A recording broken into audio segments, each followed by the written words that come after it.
Devon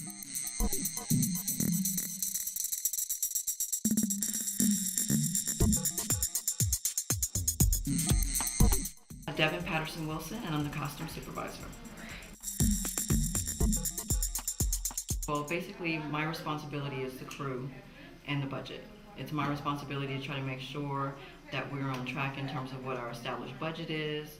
That's usually given, well, that's our established budget. And then I'm also responsible for like hiring crew and making sure that we have enough people to do whatever it is we need to have done within the department. Oh, definitely my laptop. Love Mac, sorry. Because it just makes my life just so much easier. There's a program we use in our business called C Plot Pro, which is a budgeting and breakdown program, which is done by a fellow customer named Betty Bicio. And she's made my life so much easier by the invention of her program in terms of doing a breakdown, plugging it in, just having everything print out from the character changes to the budget, like and how much we spent in terms of tracking. I mean, it all is just sort of a one-step process.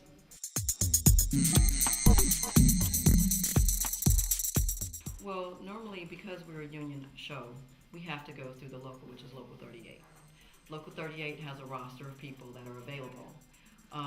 There are times when you may be able to work around that, but everybody has to be available. I mean, it has to be working in order for you to get around that.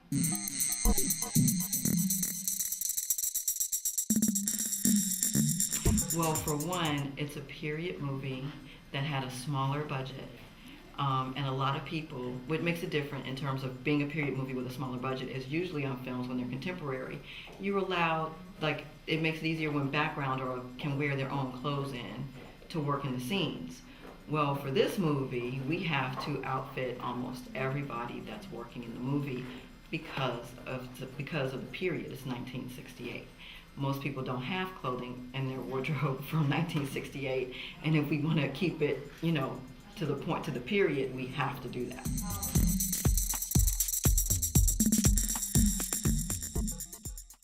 Well, it really depends on what first start you're talking about.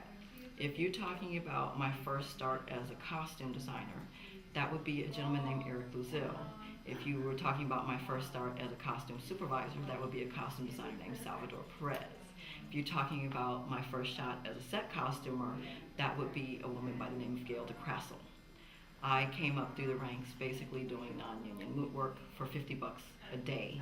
Didn't matter how long the hours, but $50 a day as a set costumer. And that's pretty much how I learned the business from the bottom up.